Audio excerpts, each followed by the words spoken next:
So behind me, you're seeing the second grade kids practicing for their big animal project play on Friday.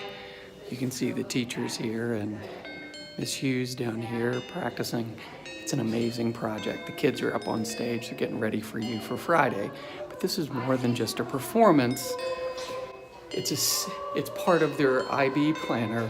There's a lot of coordination throughout the entire school with this. It's a team effort and a pretty amazing product when you get to the end, but the process has been more important. I'm going to share that with you now.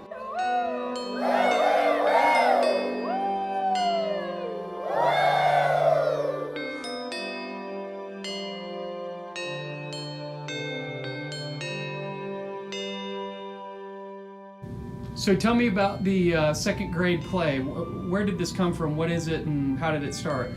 It started about a decade ago with the fact that with our PYP unit Sharing the Planet, and where we wanted to develop something that was completely child-centered, child-focused.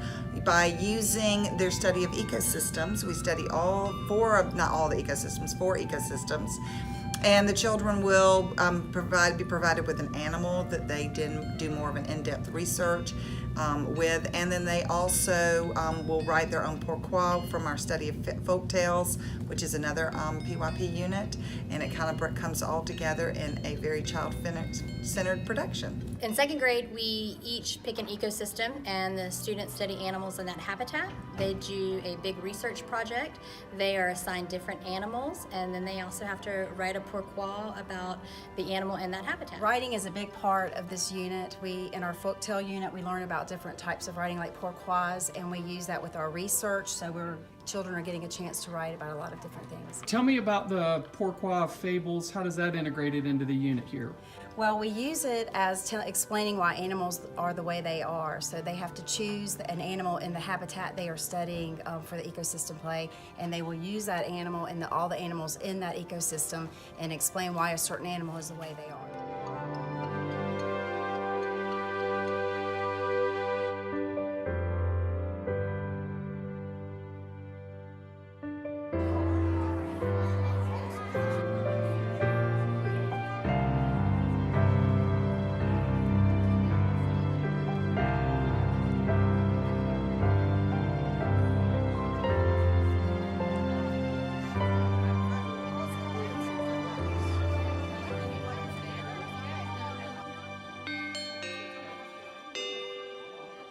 The second grade play is a culmination of the students and the teachers working with all the specialists.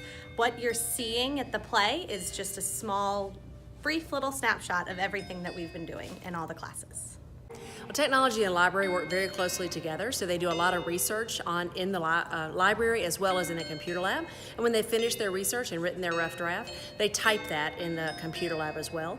We also take the pictures that they've done in art and take pictures of those to make them digital, so you'll see them on the screen during the performance. With the second graders, when they come into library each week as they were working on this unit, we had books that they could research their particular animal. And they kept a research folder, sort of like this, and so they came up with research questions that they answered. Then they took their notes, they documented where they got the source from, and then they color-coded their notes. And that helped them to organize then into a paragraph that they wrote about their animal and helped them prepare for it. I'm happy to be able to show the art that is the connection to this unit. Oceans, deserts, rainforest, and grasslands are expressed through their drawings in oil pastel resist and in their clay sculpture. They did a great job in showing their animals in a realistic way, both in drawing and in sculpture. So I'm so proud of their work, and they are too. We've had a lot of things to do in music class. We've been singing songs from every ecosystem.